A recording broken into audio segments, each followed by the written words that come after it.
Welcome to this week's UK Edu Stories. We're going to be having a discussion about behaviour strategies for teachers that work. So I think this is going to be a very interesting discussion. And we've got two phenomenal guests this evening, Blair and Zena, both from different educational settings, with a lot of experience and expertise to share. So I'm really looking forward to it. For those of you that are joining us for the first time today, my name is Bookie Yusuf, and I co-host the show with my colleague. Sorry, Mark. It's all right. I'll just remove myself. That just shows how tired I am. Cannot wait for the half-term break. So, Mark, how has your week been? Really, really good, Bookie. Thank you. Big thing for me this week. I'm co-organising with my friend who you know, who's an assistant head teacher at a school in Abu Dhabi. A big online conference tomorrow. Learn Live UAE is a show that I do like this, but with a UAE focus on Monday evenings. And we've got a big conference tomorrow. If you have any time tomorrow, please do join us. It's UAE time, so their time it's 10 till 4. Is the conference, but our time in the UK it's a 7 a.m. early start, but 7 a.m. till 1 p.m. But we got some fantastic speakers. There's a real broad cross spectrum around teaching, learning, and leadership ideas. With the UK are being represented. We've got Mary Mayat as one of our keynote speakers, so really excited to have her as a guest and joining us. But equally, we've got somebody like Kai Vasher, who is the principal at the British School of Muscat, a fantastic school in Oman. Who's our opening keynote. We've got Al Kingsley joining us. We've got teachers from the Jumeirah English Speaking School. We've got teachers teaching about the best way to teach Islamic studies and things to do with Arabic. It's a really broad and diverse cross-section of speakers with a focus on trying to make it more about the UAE. So that's the big thing there, but say with a few UK people in there as well. But like really, really excited for it, Bookie. And it's been a lot of work. But like this project with you, it's about sort of giving the opportunity to share best practice and offer some great CPD and opportunities to teachers for free. They can come in and join in and access all these things. And it's a real privilege and honour to be able to sort of work with the likes of Ollie Lewis in organising that. Equally so with yourself, Bookie, because you're many shades of awesome yourself too. Thank you. I love working on these two projects with you both, and it's a real. We don't do it for money. We do it for sharing and trying to help the education community. And it's a real privilege to be able to do that. So yeah, that's been my main focus this week. But I've got some conferences next week I've been preparing for, and doing some work with Century Tech and all manner of things. Bookie, busy, which is always a good place to be. So I'm very grateful to be in that position. How about yourself? You've been running around, but in a different sense. So obviously being in school, which has been fun this week, I have to say, we're getting into a groove now, so that's really great. And the freelance things that I do as well, that's been interesting. What has been equally interesting is nothing to do with education at all. Picking up a relative, had a surgery at hospital, been doing it over the years, nothing at all that's strange about that. What I forgot was the fact that we are in COVID-19 times. This is happening during a pandemic. So when I wasn't allowed in a hospital, I thought, okay. And I was asked to sit in the cold and rain for nearly 2 hours waiting to pick up my relative. So that was a very interesting experience. But it's been a good week though, nonetheless. Good. I hope you're not too sort of cold and shivery still from your extended period in the rain. I've thawed now. It's taken 2 days, but I've thawed now. Thank you. Well, I'm really pumped about tonight's episode. Behaviour is such a big issue. It can make or break teaching and learning 100%. So I'm really excited to welcome our guests onto the show this evening. We've got a whole bunch of questions, but big shout out as always to our live viewers.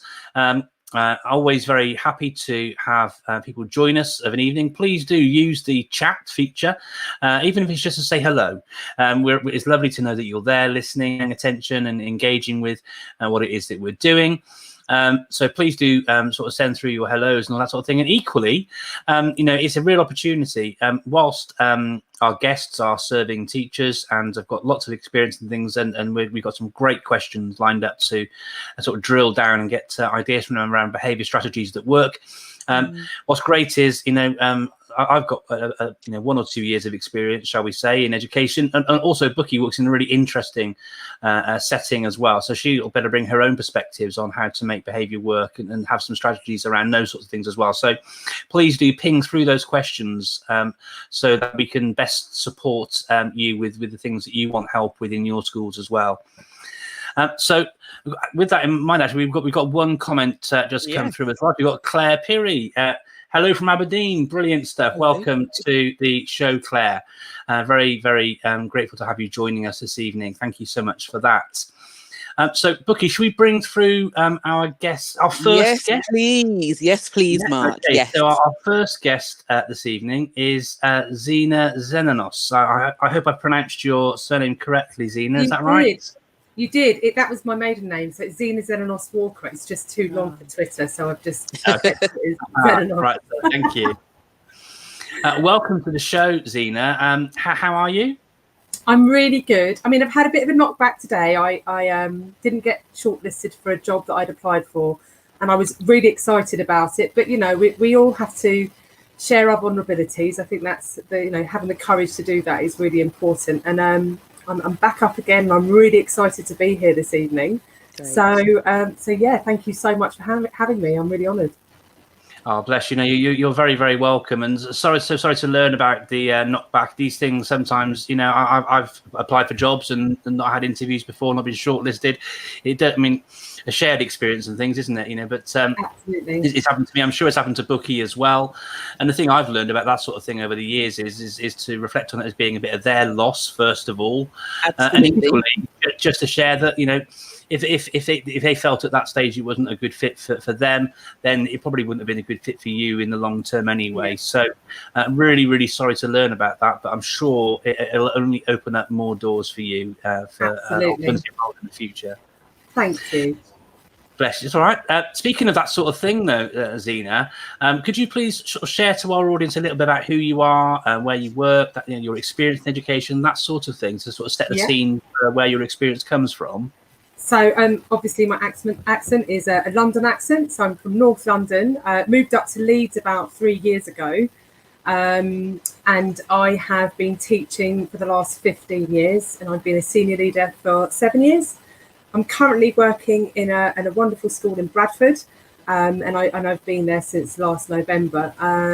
My previous role was specifically behaviour-based and safeguarding-based, so I'm quite excited to be talking about this evening. Fantastic. Yeah, Thank great. you. So they got a lot of experience from that, from the behaviour front there with that previous role that you had. So brilliant stuff. Perfect for this show this evening. I hope so. Okay, so let's kick off with your very first question. So during your first few years of teaching, what were your behaviour strategies like? I'm sure we've all got our own stories to share. What were yours like, Zena? If I be honest, my PGCE did not prepare me for the struggles in behaviour leadership. And people call it behaviour management. I like to call it behaviour leadership because essentially we are leading behaviour in our classrooms. So for me, I think we've got about 2-3 hours in my PGCE course over the year to discuss behaviour management strategies. And I very quickly learned that I had to be really on the ball with my teaching, and that my lessons had to be really engaging and exciting. And even when I really thought they were, for that 10% of young people that really struggle in school, they still misbehaved. So I'd come away going, I just don't know what else to do. I've planned to the nth degree, I've differentiated, and they're still misbehaving, they're still not listening, they're still causing havoc. What else do I do? And I spoke to a teacher who at the time had been teaching for over 20 years, and I used to watch her in the corridor, and she had the most beautiful relationships with the toughest of kids in that school. And I think, how does she do that? What is she doing? I'm just going to observe her for a while. And I did. And she just asked really simple questions. How are you today? How was your weekend? Oh, did your brother get that job he applied for? Or, are you still DJing? And I thought, she's actually just getting to know these children. Yeah. And so at that moment, I thought to myself, I'm going to start building relationships. And for me, that's been key and paramount to how you lead behaviour and how you deal with challenging behaviour, not only in your lessons but around the school. So yeah, that's for me. It's a foundation of building really strong, positive, and meaningful relationships where you are authentic, and then they're not almost thinking, actually, does this person care about me, or are they just trying to stop me from misbehaving? Because I don't want to compare kids to dogs. They're not, but they can sniff out fear, and they can sniff out if you're not being authentic. If you're just doing a bit of, they want to know that you care. In fact, there's a lovely guy I've connected with recently called Adrian McLean, and on Twitter he's @character_guy, and we've had loads of conversations around behaviour. And the one thing he said once was, kids don't care how much you know until they know how much you care. Yep. And for me that rings really true. I think that's really important. So do you care about your students? And if you do, you need to show them, and how you show them is really important. So yeah, it's really interesting. I watched a broadcast by it was a BBC broadcast from Northern Ireland with head teacher Corrine Latham from CV Primary on just the other day, and she was sharing all sorts of stuff, which it was a really interesting broadcast. But one of the messages I sort of took from that was about love first and sort of teach second. And it sort of resonates with that idea that you're sharing there about making sure that you really build those relationships, and relationships are the cornerstone of so much. You know, Bookie and I wouldn't be as sort of well versed with the things we do on this show, just for example, if we didn't have a strong relationship between us. And it does sort of bring in that T word of trust. You know, children need to better trust you often, particularly those who do come from some of those more sort of difficult backgrounds as well, because trust is so key and important. And it goes to that whole role modeling thing as well that we were mentioning before. But and another quick question for you, Xena. With that in mind, I mean, you mentioned there some struggles you had earlier on in your career, and how the PGC didn't really prepare you for it with sort of the help and support you had around behaviour. And I love that behaviour leadership rather than behaviour management. That's really a powerful way to think about it. Sometimes it's about how you frame that thinking as well. But a general question: why do you think it is that some teachers sort of struggle with behaviour leadership / behaviour management? Why do you think that might be? There are a plethora of reasons why. I mean, if you think about the pressures we are under to get the best results, to make sure that the outcomes for young people are the best of the country, the pressures on head teachers and school leaders to get those results, to be top in league tables is huge.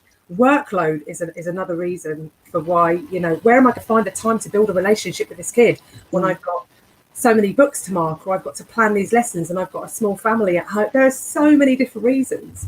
But what does happen is that we get into this vicious circle, and unless we prioritise making those relationships and building those bridges with young people, we're on a hiding to nothing, really. And a lot of people kind of feel that, building relationships is a really airy-fairy thing, isn't it? Isn't that just the softies? Or they kind of feel that, in zero tolerance schools where, you can't step out of line because you'll get detention. I'm not saying that building relationships with children means you cannot set a sanction. That's not the case for me. What is really important is if you set that sanction, you then need to build that relationship and repair it, I suppose. Okay, let's have a conversation about why this has happened, why we've got to this point. But then again, it comes down to the time and teachers feeling like, when am I going to have that time to repair that relationship?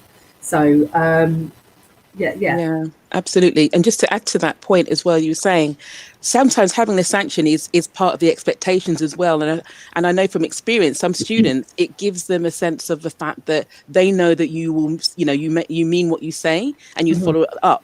But and there are, again, I think so long as you actually have the care, as you say, and find time, time is something that we're always, struggling to actually build in. But if you, for example, I used to have, say, detentions with students, even for about 5 minutes, but you use it to repair the situation, make them realize that it's not, you haven't got anything about them, but the action that was an issue, and then move forward from that, as to you think, okay, so what are you going to be doing for the rest of your break time? What lesson you've got next and things like that. There are, I think you've got to be in the right frame of mind. Yeah. To always constantly looking out for, opportunities to establish rapport with your students. Yeah, and I mean, the opportunities don't necessarily have to be out out of, after school, when they're sitting at detention, because sometimes they're feeling quite, they're still quite cross with you. They're sat there after school for half an hour, however long your detentions are, and they're really cross. So having a conversation with someone who's kept them there after school isn't necessarily the best time. It depends on what the relationship that you have with that child is. So finding any time to speak to them. And the one thing I would say, that the one thing I did, going back to the question of, what I did in my early years, I then started to have my lunch and break time with the children. Okay. So I didn't sit in the staff room for very long before I was back out in the playground and getting to know children. And once I got to know who they were, what their vulnerabilities were, I could see where their barriers to learning were. Yeah. So I could read that, and that actually, I would say, informed my planning even more. So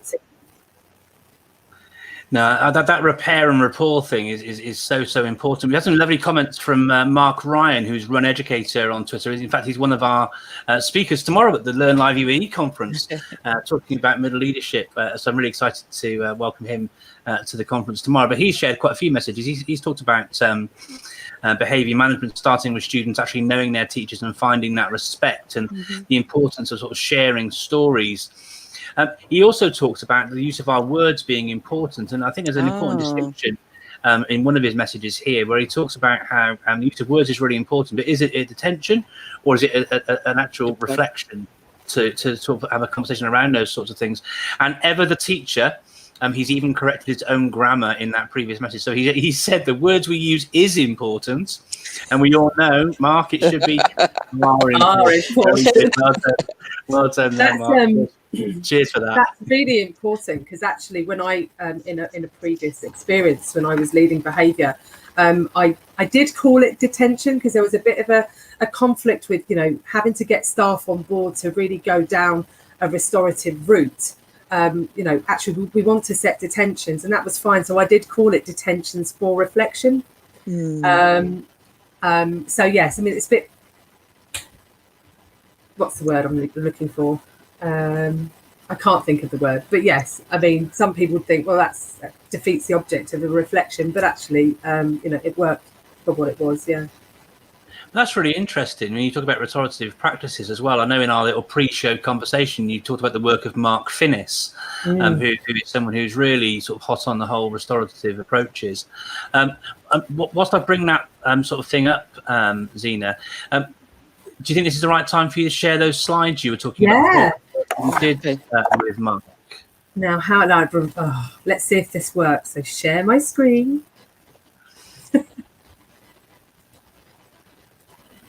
Here we go. Can you see that?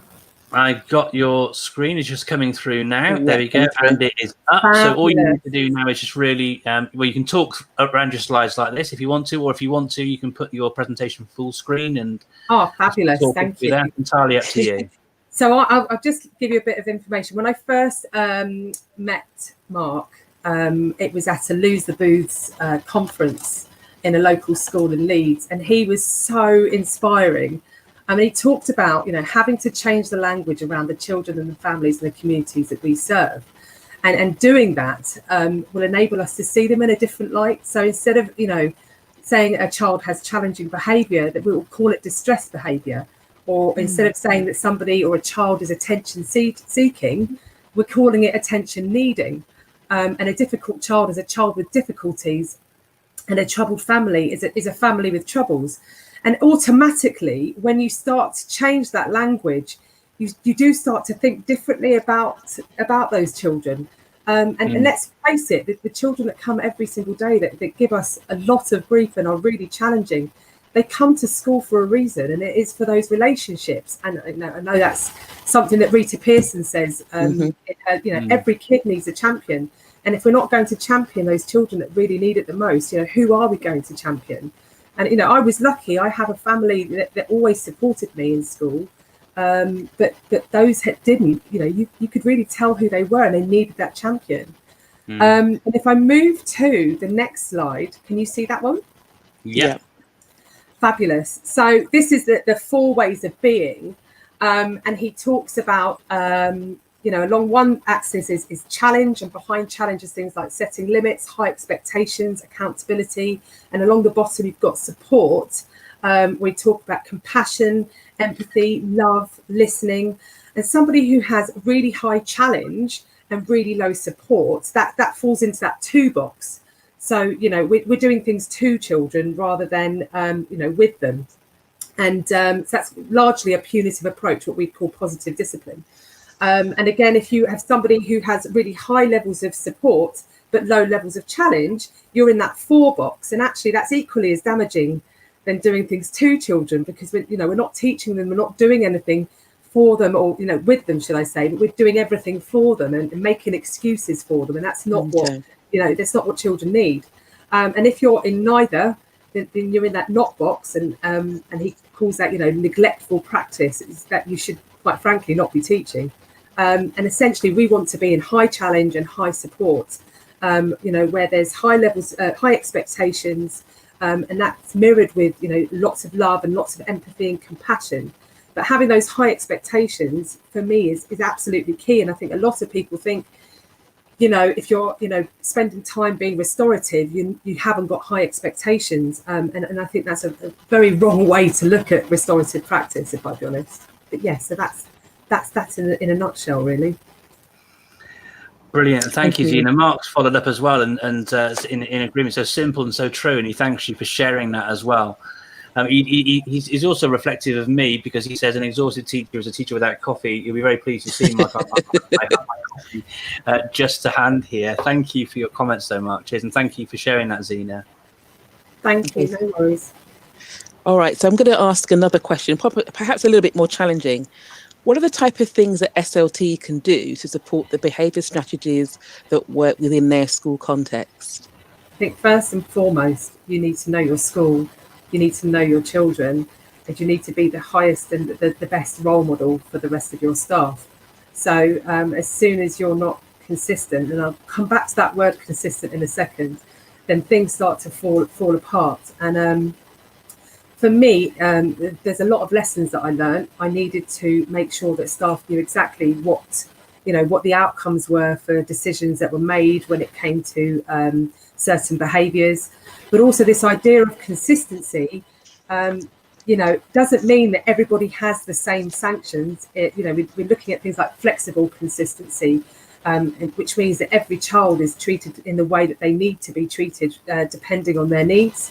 So I would say, first of all, be a role model, be consistent, flexibly consistent, and know your systems, and make sure that when staff need support, you are there to give them support. It's not about undermining your staff and saying, well, I don't agree with this, but actually through training, you allow staff to be reflective on their own practice. And let's face it, it's our behaviours that has an impact on the behaviours that we see in the classroom. So I know when I've been very, very stressed out, or I've raised my voice and I've not been happy with something, I've behaved in a way that I would have given a detention to a child for. If they shouted or they behaved in the way that I have, I wouldn't have been happy, and they would have got a sanction for it. So I am somebody who would apologise.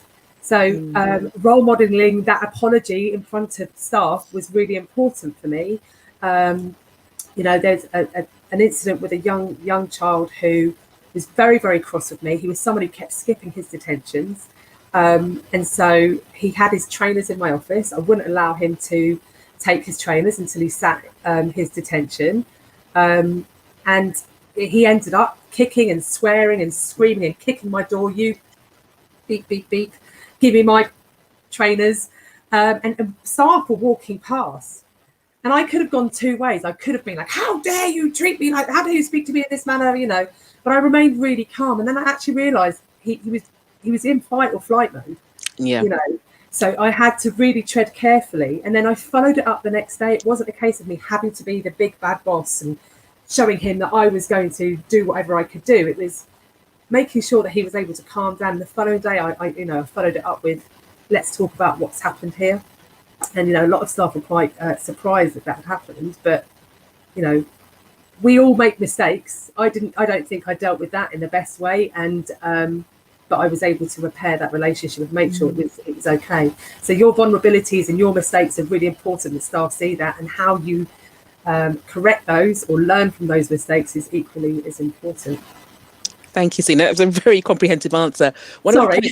No. It wasn't a criticism. I thought it was really well explained. Yeah. One of the points that really stuck with me was actually following up with staff. So if the sanction was actually being implemented because you're taking it up as senior leader, following up. Because I remember, and I'm sure, Mark, you'd have the same as well. A major incident happens, SLT are dealing with it, and you're not even sure what the outcome is. Everyone's just left thinking, well, what happened? Did the kid get away with it? So I think it's really important to make sure that staff are really aware about what's happened. What we used to do was, what I used to do was send a half-termly bulletin to staff as well, so they could see how many detentions had been set, how many resolutions had been done, and what kids were on reports, and all of these things. So staff were getting a comprehensive idea of what behaviour was looking like in the school. So a lot of people can have a skewed idea, especially if they're struggling with behaviour, that everything is so bad in the school and nothing is really good. And another thing I would say that's really good is having an SLT surgery, or having people who are really great with dealing with behaviour leadership running their surgeries, so people can come in and go, I'm really struggling with this student, or that you have those particular groups that you really struggle with. Well, let's have a meeting about this particular group, and as a whole team of teachers that teach that one group, you would discuss what the strategies we're going to use as a collaborative team to sort this out. Yeah, great way to depersonalize it as well. Absolutely, because so many teachers can be really kind of concerned about it being a reflection on them in a negative way, and particularly when it's like a high stakes culture around performance management and all that sort of stuff. And actually, it's far better when you work together with colleagues on these sort of things, and like you said, share those consistent strategies that work, so everyone can be consistent, and providing that sort of wrapper of love and care around your groups. Mark adds in about importance of sharing support for teachers in front of students and parents as well, having that consistency of support. It's so easy for an SLT member to undermine a member of staff if they don't sort of back them up in the conversations that they have, as that's not about sort of not putting your hand up and role modeling when things haven't gone quite right, but equally you do need to have solidarity with your colleagues, because if you haven't got that and it's wishy-washy, an inconsistent approach is going to lead to inconsistency in terms of support and all those different things, isn't it? And I think it's really important that when you have to have those candid conversations and those honest conversations with staff too. When you feel that they haven't dealt with something in the right way, it's a bit like in a marriage with your children. If me and my husband have to have that conversation when the kids are in bed, because if me and him argue while they're there, they will, between the two of them, they could annihilate us. They'd be like, right, we've seen an opening here. I'm going to go for it. So the two of us together in front of the children are, we're a team, and it would be the same, premise at school. This is here. We work together to support you. Your behaviour wasn't acceptable, but then having that one-to-one conversation and the coaching, I suppose, coaching staff into recognising where possibly they may not have dealt with it in the right way is better than saying that was rubbish, you should have done this better. Absolutely. We've got a comment as well from Sarah Hazel, who's joined us before. So welcome to the show, Sarah. She says about the importance of recognising the importance of language we use and the fact that behaviours are often related to issues that children are going through. Completely agree. We sort of covered that a little bit in our conversation as well, Sarah, but good to see that you agree with what we're sharing there. Fantastic, Xena, those responses, and just so impactful. And what I love particularly is that honesty about actually, I'm somebody who's had a role where I've sort of led on behaviour, but guess what? I've had troubles too. And I think I've had bad lessons. I've had and behaviour issues, and I'm sure Bucky has as well. It's something which is just part and parcel of the job. What I'm really buzzing about are these ideas and strategies that you've shared with us, Zena. So thank you so much for all of those.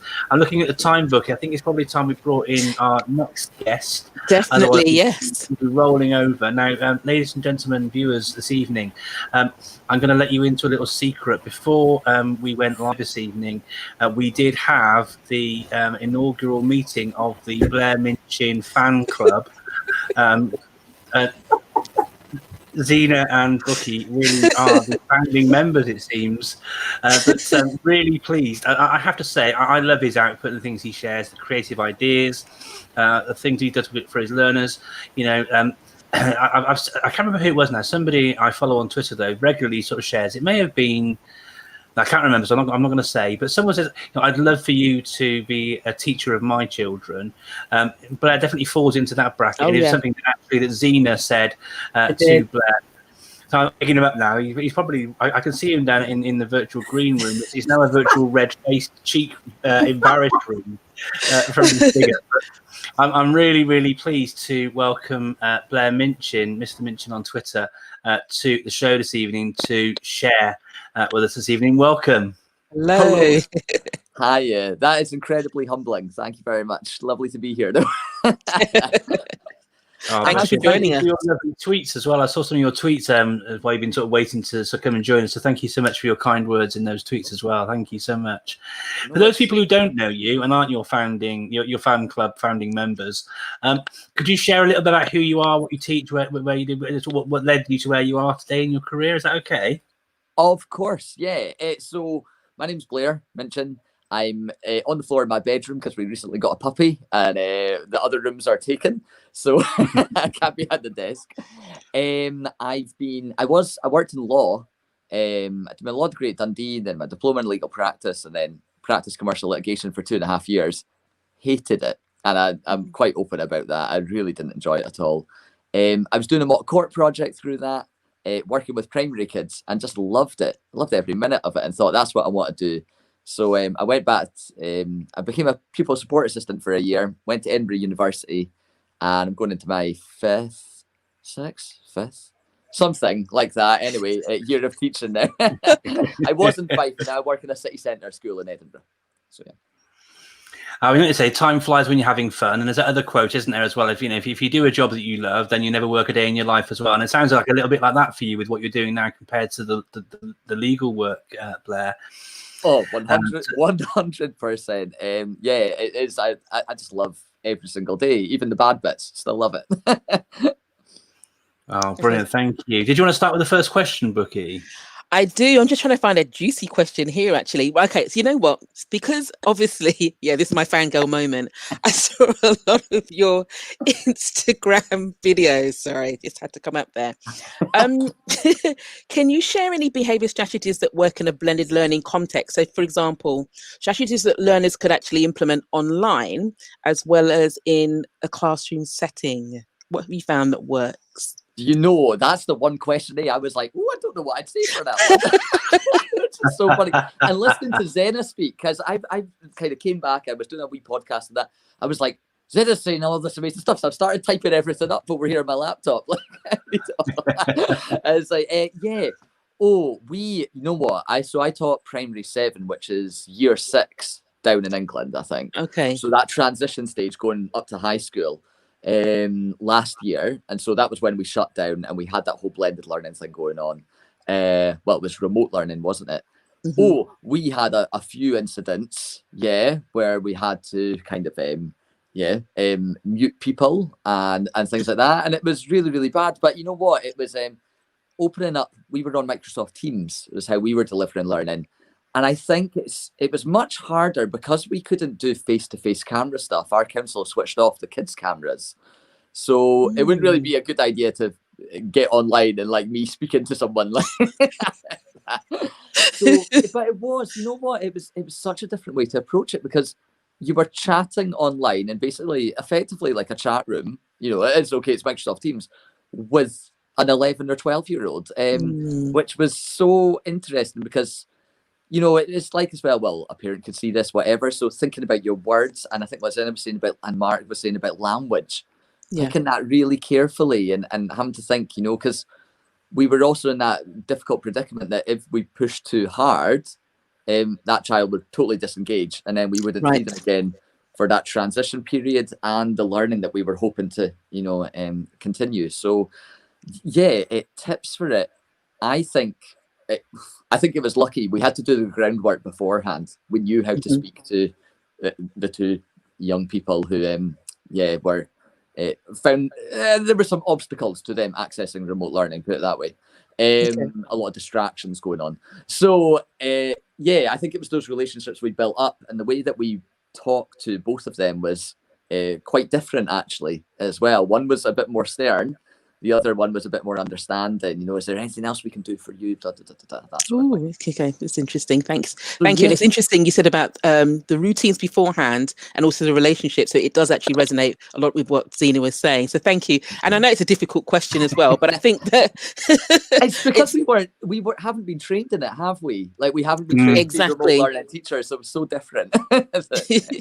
Oh, right. Okay. So before we go on, Mark, sorry, are you happy to share what Sarah Hazel's response to that? Absolutely. Yeah. Thank you.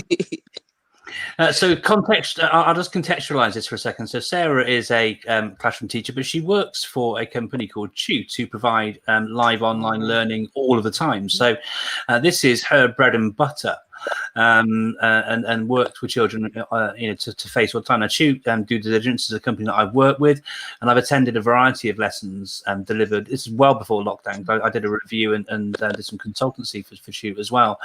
But I was really, from Sarah's lessons and Mary's lessons to all the ones that I saw, their strategies. What was really interesting, actually, were the strategies that they share and work on are actually very, very similar to what we would do if we were actually in situ with children in the class as well.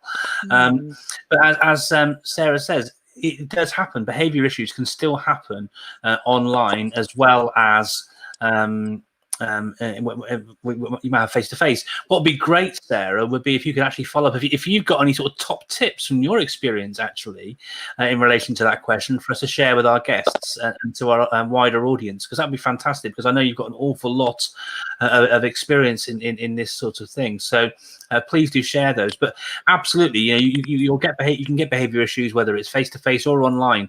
And I'm really interested in trying to find actually some consistent approaches that might work, particularly for some classes as well. Now, where you've got some students, Ollie Lewis, I mentioned before, the gentleman I'm organising the conference with tomorrow.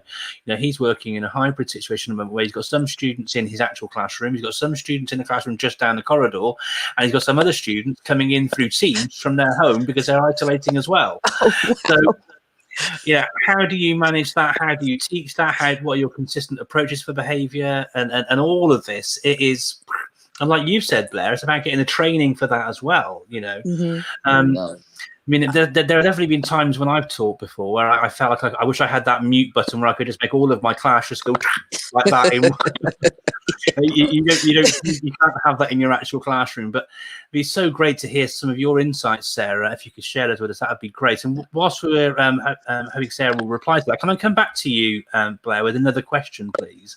As someone who's 5 or 6 or 7 maybe years into your teaching career, something that Zena mentioned, actually, and perhaps you could sort of add into this question as well, was how difficult you found dealing with behaviour and things earlier on in your career. So have you got either of you, and I'll ask you first, Blair, but hopefully, Zena, you can add a few points in there as well, although you did mention some earlier. But have you got any sort of top strategies, easy wins, things that in recognition there is no silver bullet and there are no plasters that fix everything straight away, obviously, but have you got any sort of key things or wins that could be really useful to early to the career practitioners that they could sort of take away and work with and perhaps try and implement? I'm looking at my notes that I typed up now from Zena. I think I've got 4 quick ones then. I think what Zena was saying, it's about your mindset first as a teacher. Yeah. Like she was talking about, changing that word from attention seeking to seeking it. I call it connection seeking. I think that's what they're looking for. And Maslow, I know there's been a lot written about Maslow's needs, but there's a lot of chat about, they need to feel that sense of belonging before respect and self-esteem and that can emerge. So as a teacher, get that mindset, and also never judging. We, trauma, ACEs. Again, you have to be careful how you read around that, but still, all that. In Scotland, we have a lovely thing called GARFET too, getting it right for every child, and that's kind of what Zena was saying. We're consistently tailoring it to every individual pupil. What we do, so there's consistency, but it's to that pupil. So we don't have blanket policies here. You won't find many schools in Scotland with I don't know, you throw a pencil, that's a C1, then you move to a C2, then we just don't see schools like that here. Tips, sorry. Model it for pupils, for your colleagues, and even for families. You need to model the behaviour if you want them to replicate it. Catch them being good I always like Yeah. that one. Catch them being good. Yeah. Even just little things. I'm like, right, I need your attention. Rather than saying, you're not paying attention. Look, why are you not putting your pencil down? I just like, it's just habit now, isn't it? Just saying, thanks so much, Gemma. That's great. Excellent, Bill. Looking this way. Thanks, Mark. Fantastic. Oh, great. I've got Amanda too. Excellent. Yeah, catch them being good. And I think as well, don't sweat the small stuff. I know maybe some of it comes from your leadership team, things like haircuts and shoes and that. But even smaller things like, someone's not got the date on the top of their work, but they've written a really good first paragraph. Well, didn't you go over and go, excuse me, where's your date? Which, I'll be honest, I have done maybe twice this term when I've been in I've had a lot to deal with. And then I go back and say, you know what? I'm really sorry. That paragraph's great. I shouldn't have snapped at you like that. I'm really sorry. But I think that's part of modeling it, the mistake making as well, and saying, listen, I'm human. I'm sorry. Was a bit grumpy today, whatever it was. There would be my tips. Sorry for a waffle much more. Oh no, great tips. No, they're great tips. I share a similar sort of approach, but with a different words. And these weren't my words. This is an old colleague of mine is Jim Smith, who wrote the Lazy Teacher's Handbook. And he always shared at school about making sure you catch the kids in rather than catching the kids out. And it's a great way of developing and building those relationships. And it's sweating the small stuff. If a kid's actually, and for some children, actually writing a paragraph of some awesome work could be absolutely phenomenal for them. Yeah. So why would you want to bring them down when you should be lifting them up about the good stuff that they've done, So some great examples there, Blair. Brilliant. Thank you very much. Did you have any more to add, Zena? Oh, I've got looking at my notes now that Blair started off with notes. Hold on a second. No, I love the idea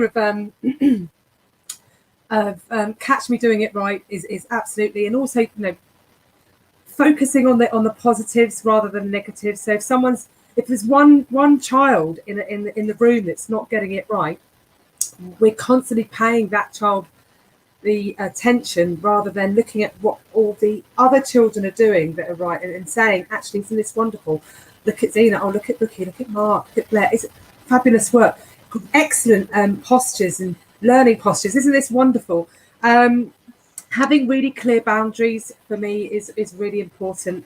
And children knowing your routines, and so your entrance and your exit routines are important, because whether we like it or not, they need to know where they stand and they need to know what to expect.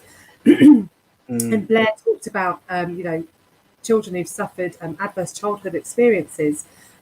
Trauma-informed practices is something I would advise any teacher to go and have some training on, because the way that we treat and deal with these young people is so important, because we could actually have an adverse effect on their future life.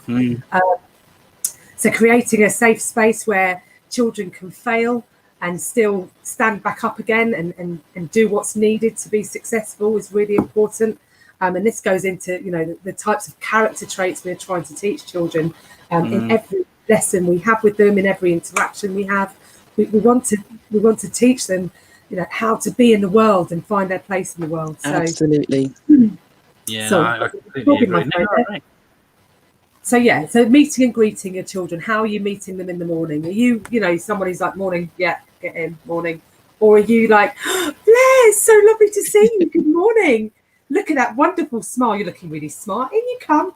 Or Bookie, what did you get up to yesterday morning? Yesterday evening, whatever. But so it's having that kind of that love, and they feel that love because they know that you care, because you want to know about them, and they know just as much about you. I mean, obviously not the intricate, crazy details, but they know who you are. They know some things about you that make you interesting that they would like to know. So, yeah. Yeah, totally agree. Nodding in agreement with both what you're saying, and it's obviously great practice. And I think it's about the care, as you say. It's I love it. I wanted to pick up on one point you made, Blair, about not having to blanket behaviour policies in Scotland, which was really interesting, because that's what it's like in my school. So Mark did mention at the start of the show that I work in a different context. So I work in a special school, which can also be taken as alternative provision, but not strictly such. And one of the things that I had to really learn for switching away from mainstream setting and thinking is the fact that the behaviours clearly mean something, and it's taking the time to find out what they mean and not be so quick to jump in to try and rectify what you think is inappropriate behaviors. And I've learned a lot, actually. And I think one of the great things is the fact that the consistency, so you have like a consistent message in terms of behavior, but a very flexible approach in terms of where the students are and what they actually need, so that we recognize what the behavior is actually showing us, but also put things in place that enable them to still learn within that particular context, but with our understanding and putting them appropriately, as and when, but not being so, so hard hitting, I suppose, is what I'm trying to say. Yeah. Yeah, no, I agree with that, and thanks for that perspective as well, Bookie. We've got some similar comments actually from our audience as well. We've got Claire Pirry, who sort of dropped in a comment earlier, clearly a Scottish educator, saying all behaviour is communication, Scottish education, bread and butter, right there. I'm not quite sure what Mrs. Katie Smith is laughing about, but she's clearly enjoying enjoying the show. Actually, I have seen a lovely tweet from Katie about the show, so thank you for that. She's tuning in and is tweeting about that, so thank you for that, Katie. I got Amy Flores joined us as well. She's talking about like reflecting on what we said already about consistency being completely key. She's also loving the advice, so thank you for the feedback on the show. Again, thank you for joining us again this evening. Sarah Hayes was come back with that question around online versus sort of in-class behaviour, and just like we'd expect, actually, probably they've got a behaviour policy just like in school. It's about having consistent practices and all those sorts of things. So really, really helpful there, Sarah. Thank you very much for adding that in there. We've got another question for you, Blair, and again, feel free if you want to jump in with some extra bits on that, Xena. That would be really, really good. But beyond your own school setting, and I'm really fortunate with the work I do now, not so much under lockdown because I've not really been out much other than to the supermarket every now and then, but one of the lovely things, the real privileges of my job now is I get to visit and work with lots and lots of schools and visit lots of classrooms, and I always learn something new walking into a classroom. But beyond your school setting, Blair, what have you seen as being like the most interesting or successful behaviour strategies that you've seen outside of maybe your own classroom or even within your own school? Have you seen anything, or a story shared on Twitter perhaps, or have you got anything that you just think, oh, that is amazing, and sort of thought about taking that on board at all? You know what, I'm gonna take a right left field here. My dad was a prison officer for over 20 years of his life, and I remember just when he was approaching retirement, the violence reduction unit in Scotland became quite a big thing, and I got really interested in it. I was studying law at the time when that started to be talked about and chatted about, and just their approaches to knife crimes, like the teenage stabbings and things like this, and Glasgow, really changed. The police really changed the way they were looking at knife crime. They treated it as a mental well-being issue rather than a violence issue. And just seeing that, the VRU was going to hospitals to teenagers and stuff who had been stabbed, and rather than a police officer being there saying, "Do you want to have a wee chat? I'm not the police. I'm just here to listen to you," and that. If you've got anything, here's the card. You can always phone us. You can come into our drop-in centre and everything. And just finding that has knife crime in Glasgow and violent crime has gone way down. It has picked up recently, but austerity, all these other things. I don't want to get political. I think there's other reasons for that, I just found that a fascinating approach. And there's someone great, Amanda Corrigan, who teaches at university, and she works with, children who have gone through similar experiences as well. And she tweets great stuff about, what strategies work for them. And it comes down to making the time, to listening, to being open, and to opening yourself up to these people as well, knowing and being trauma informed and digging deep for that information. And I think all of that is such a good lesson and could be applied to any child and anything. Like I had 2 years ago, I had a kid who had been absolutely fine, and then one day went and launched a pencil at me. Had no idea why, really angry, and that just in the middle of a lesson. And I could have, I think if that was something else, I could have dealt with it slightly differently. But I just said, "Oh, oh, I can see you're probably feeling a wee bit frustrated right now. Tell you what, do you want to go over to the corner and have a seat and I'll come and chat to you? Come and chat to me right now, or I can talk to you at the end of the lesson. You choose. 3 good choices. On you go. And he said, can I go outside? And I'll chat to you there. Go for it. Went outside, found out that there had been some pretty grisly stuff going on at the weekend, and that's it. And then you go forward. There's no need for a, a consequence or a right detention or nothing like that. So I think educators, we're all at that point. I feel I preach to the choir these days. It's a small minority of teachers who are still following. Maybe I'm wrong. Maybe that's a Scotland thing. I don't know. That's a Scotland thing. But I feel when I talk about this and wax liberal, people are like, yeah, we know. Thank you very much for that. I'll jump to you in a second for your responses, Zena, as well, because I'm really keen to hear from you. But I think it boils down to often, it's interesting that example you gave there, Blair. There's that quote from somebody, and I'm terrible for remembering people who've done these, but children who need the most love often share it in the most unkind of ways is a popular quote. I can't remember who it was, but interestingly, we've had a question from our audience this evening, and this is a question from Nikki Bottrell, and she asks, and we can respond to this in just a moment, and I'll leave it there for you to read and have a little think about. But just would you agree that in the end, a positive approach to behaviour all boils down to love? And so we're nodding and kind of thinking about this. I think I kind of know where we're going with this one.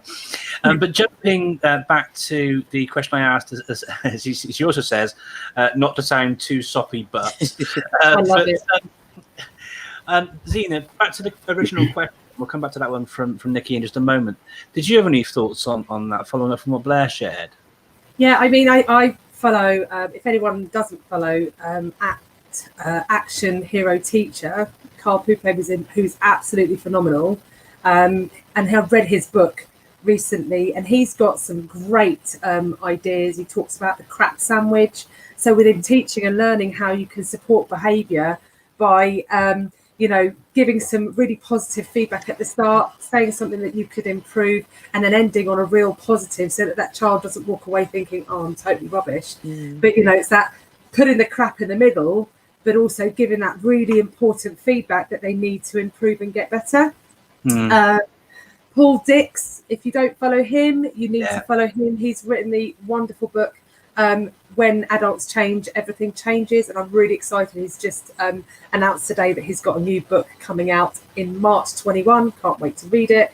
But a lot of some of the strategies that I mentioned this evening are in his book, and they're just so important to think about. But I want to go that documentary that Blair mentioned. I watched that as well, and saw how Scotland reduced knife crime. And it does come from approaching things in a different way. If we think about the behaviour systems that we've had in place since the Victorian times, they haven't served that 10% of pupils well, and they still continue not to serve them well. So we need to change the things that we do, because if we always do what we always did, we'll always get what we always got, and we'll continue to fail our young people that really need us the most. And it doesn't matter what reform you bring in or what funding you bring in. If certain fundamental things in our system don't change, then that will never change. And so, yes, we need to do things through love and from love. And that's why we came into education. Personally, that's my view. Brilliant. I'm sorry just to jump in, but it's okay. Just a little thing to build on what Zena was saying there. There's I love Last Chance U on Netflix. It's all about American football kids in America, funnily enough.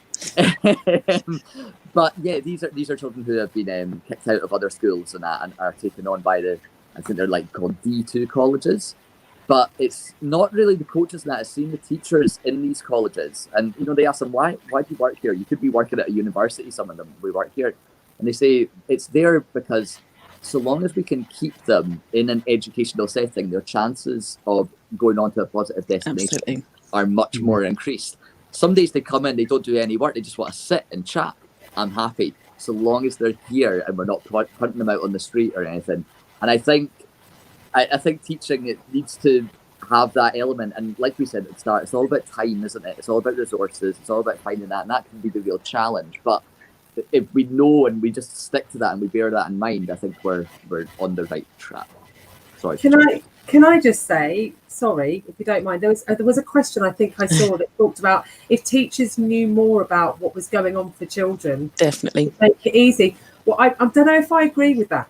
And I talked about this with you last night, didn't I, Mark? We had a bit of a conversation about this.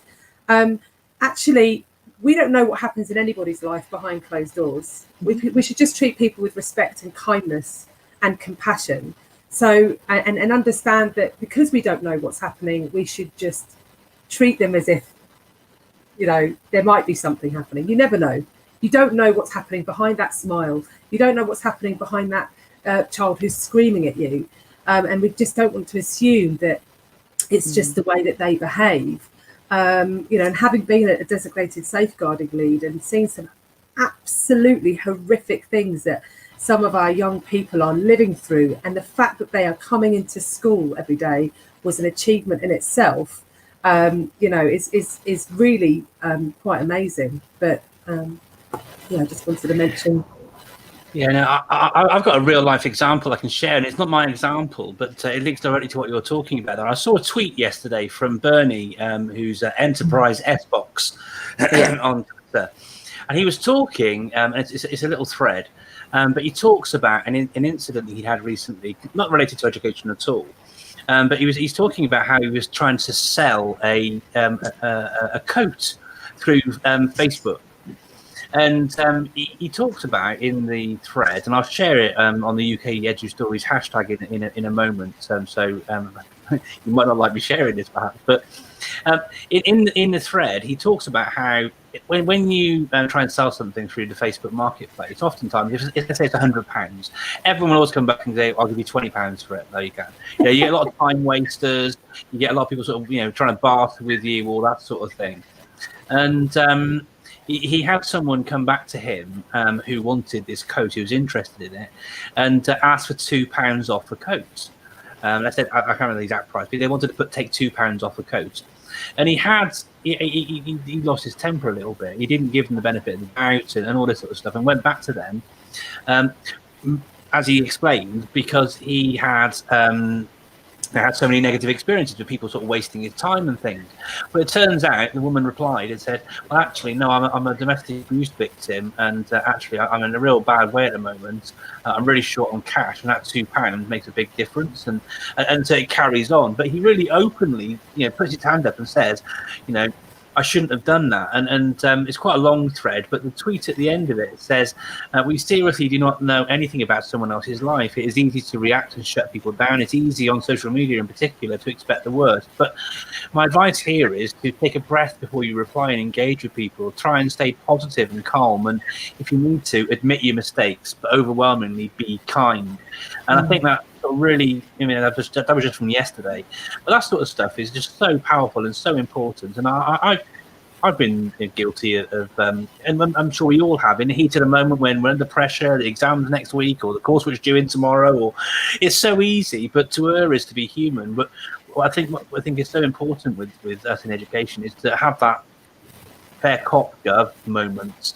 And it's those things that when you've spent the time doing the things that you've all been sharing this evening about, taking the time to build those relationships, develop that trust, it means that when you've got that sort of culture in your classroom, it's so brave to say that you made a mistake and things, but actually it helps develop that relationship that further as well when those things happen. So I realise I'm not presenting this evening, obviously. No, but I want to you teach children how to apologise as well. You're teaching that actually apologising when you're wrong is important.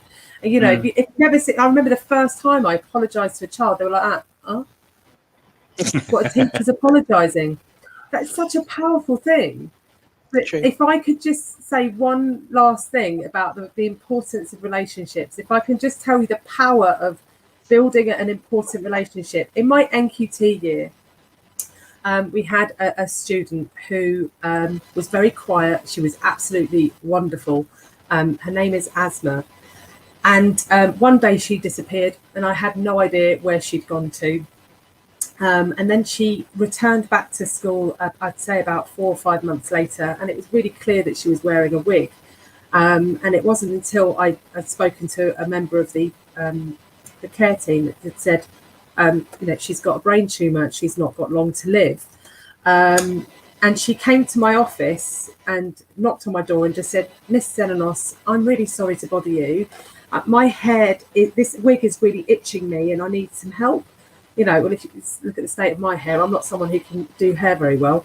So I called someone who was in the office who I know did hair quite well. So she ran over and we were doing her hair together, putting pins in it and clips. And she just said, I know I'm dying, but no one's telling me. And at that point, you're looking in this 14-year-old child's eyes and thinking, okay, God, what do I say to this child? And I made it my mission to make as much time for her as I possibly could and make her time at school as happy and as joyful as possible. And unfortunately, 3 weeks later, she went off school and was in the hospice. And I got a phone call from a lovely lady called Siobhan who'd said, "Asma has asked to see you. She's not got very long." So I did. I went to her house. She was blind in one eye. She'd lost her sight and all her hair had gone. I carried her to her bedroom for her mum, who was exhausted with 2 smaller children. And she took one look at me and said, "Oh, Miss Z, I knew you'd come if I asked you to." And she just said, "Have you got a boyfriend?" And I was like, at first, like, well, do I say anything? And then I was like, this is a child who's going to die. What am I trying to hide from her for? And we sat and we spoke for about 45 minutes. But that relationship and that last time I had with her, her mum had just said that was the most important thing that she'd had before she went, along with a couple of other members of staff. But it's powerful, and you never know what's happening to people. So we've got to be kind, guys. We've got to be absolutely. kind. Well, sorry, Bucky. That's moved me to tears, as you can see. Sorry. No, but you're so right. Yeah, sorry. That's made me very emotional. Sorry. I'm going to have to stop there. Bless you. It's always hard when a child dies that you work with. It's yeah. I can't tell my stories again. They're so impactful all this time on, aren't they? But it goes, I think, in some ways to just how absolutely not only privileged but powerful and important we are in our roles and the role of a teacher. For many children who come to us, we are their rock, we are their role model, we are the person they turn to, we are their superhero, and it's so important that we do the best by them that we possibly can. I messaged Bookie. We use WhatsApp, me and Bookie, to do a little back channel to organise stuff, and I'm doing that little wrap up bit towards the end. We're over time as it goes anyway, but I am going to stop that. I did jump in because Bookie was a little bit upset there. So thank you. Did you want me to just ask that last question and wrap up, Bookie? Yeah. Should we ask? I think we could continue going. Actually, we've shared so many great resources. There were so many different questions we had. One about parental engagement, which you did touch upon. Thinking about, advice again about, people who actually struggle with behaviour strategies and things like that. I think the last question I'm going to ask is this: if anyone is looking for advice, like, for example, podcasts or vlogs or any particular person that's, that you would suggest they should actually tap into or listen to, who would that person be? And I'll start with you, Zena, and then Blair. Behaviour Bites podcast, they're brilliant. Adele, is it Adele? Oh, Bates, is it Bates? That's the one, Bates, that's it. She's fantastic. What she shares is really, really wonderful. I would also say follow Wellspring, who, they largely deal with SCNH provision, and they do a lot of things on unconditional positive regard. They're fantastic. That's Dave Whittaker's school up in Yorkshire, isn't it? Yeah. Yes, yes, it is. Yes. Yeah. And again, I've mentioned Mark Finnis. I think he's wonderful.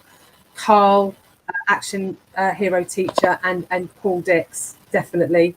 And I'd actually say Blair is wonderful. The things that he does is so funny again. Sorry. I'm going to do that Graham Norton thing in a moment if you're not careful, Zena. Okay, thank you, Zena. And Blair? I'd go a bit old school. You know, when I was an NQT, I listened to, I think it was Pivotal Podcast, which I think is Paul Dixter runs that. It is Paul Dixter, He started it. And he's got an episode with Bill Rogers, who was like the godfather of behaviour management, I guess. Some of his is a bit blunt, but actually as an NQT, it's always polite though. I think the best advice I ever got was never say please, but always say thank you. Honestly. Bill Rogers, that changed my life. Never say please, always say thank you. Done, sorted. Now it's a habit. Sue Cowley too. Yeah. Oh, that's true. Yeah. Sue Cowley, getting the buckets to behave. Yeah. She was my goddess during my NQT year. Yeah, she was amazing. I tell you what, as well, another good shout is there's a really good, I think it's about 19 minutes long, great video by Barnardo's called "It's All About Relationships," and it's sorry, I keep shouting out Scottish skills like I'm some kind of patriotic SNP person over here. It's like you'll never take our... Anyway, so that's a great video. It's all about relationships by Barnardo's, 19 minutes, and it's all about Scottish primary and high schools and how their relational approaches operate, I guess. That's a really good watch. Loads of tips in that. Yeah. Okay, thank you so much, both of you, for actually sharing quite a number of suggestions there. Thank you. There's loads there. Brilliant. I'm going to add a little one in myself. And one of my favourite books, and saying it is a bit yesteryear, and I'm really looking forward to reading his latest book about cultural capital, but Phil Beadle's book, How to Teach. It is just it's so much fun, first of all, right? But I mean, his advice in that book, in notions around behaviour, just they resonate. And I mean, well, I've been teaching a little while when I read it, but the whole way through I was like, yes. It was like a cry out, you know. But it's the way he delivers that advice in How to Teach. It is so sort of grounded in what we do every day, but done in a really sensitive way as well. You know, you'll laugh, like this evening. Actually, you'll laugh and cry in equal measure, I think. I just want to sort of do a shout out for that one as well. There's been so many fantastic shares this evening. We've had some awesome engagement from our audience this evening as well. Sarah has been back and shared that she found that story quite sad, but reflecting how important it was that you were there for her, Xena. We've got another guest on here, and that's not her name. I recognise that avatar from Twitter, but Shani, I think, I don't know, but that clearly resonating the stories this evening.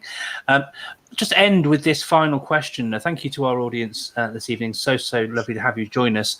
Just to reflect back on this question from Nikki, should we do like a fist to five, shall we? You know, how much you agree with that? That's our old school kind of non-techie kind of thing. So with 0 being, you know, you completely disagree, with 5 being like, yes, Nikki, yes, Nikki, yes, Nikki. Where do you put yourself on the scale there, Blair and Xena? Oh, 4. Yeah. 5. I'd be about 4 as well. Where would you be about, Bookie, on that one? Would you be what number would you give that? Ooh, I think about 4, to be honest. Yeah. Am I just full on about love me? Is that what it is? Well, I know you are, yeah. Because as soon as I saw that, I thought, Xena. That's 5. Come on. You know, if you think about us wanting to be for me, I became a teacher to be the teacher that I never had. The teacher that didn't champion me and didn't love me enough to care enough about me. So, yeah, it's all about the 5. I actually think you're right. I was saying 4 because I was thinking there are times is the word you love fake scary, Blair? Yeah, you got to make them believe that. But actually, at the back of my mind, no, it is. You're totally right. It is all about love. It's about why we're doing the job, and we want every single pupil. I've never had even the most challenging. I've never had people who I wanted to fail. So it comes down to love, doesn't it? You want them to succeed. You're right. You are right. So if I ask you all again now, what is it now, Blair? 4.